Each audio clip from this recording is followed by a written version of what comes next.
सरफराजी की तमन्ना अब हमारे दिल में है, देखना है जोर कितना आज़ कातिल में है। सरफराजी की तमन्ना अब हमारे दिल में है, देखना है जोर कितना। अस्सलाम वालेकुम जी, इस वक्त शाम के बाद ये रात हो चुकी है और स्टिल हम अभी इंतज़ार कर रहे हैं कि खान साहब से मुलाकात करवाई जाए। मुलाकात का दिन है, बहनों और वकला की मुलाकात के लिए आज दिन मुख्तस किया हुआ है, लेकिन ये तमाम इनकारी हैं और मुलाकात की इजाज़त नहीं दे रहे।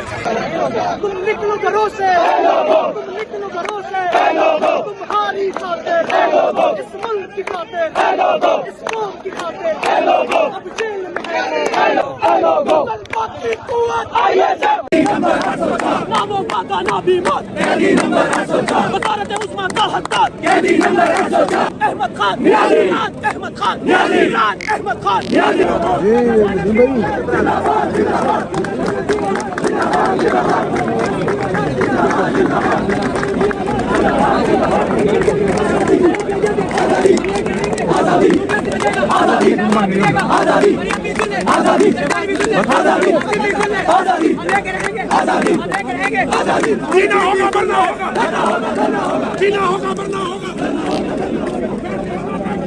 देखना है जोर कितना बाज़ कातिल में है, जब खान बाहर आएगा तो होश ठिकाने आएगा, जब सबसे लाल लहराएगा तो होश ठिकाने आएगा, जब मार वापस आएगा तो होश ठिकाने आएगा, जब होश ठिकाने आएगा, जब कीचों पे लटकाएगा तो होश ठिकाने आएगा, जब पार्लियामेंट में जाएगा तो होश ठिकाने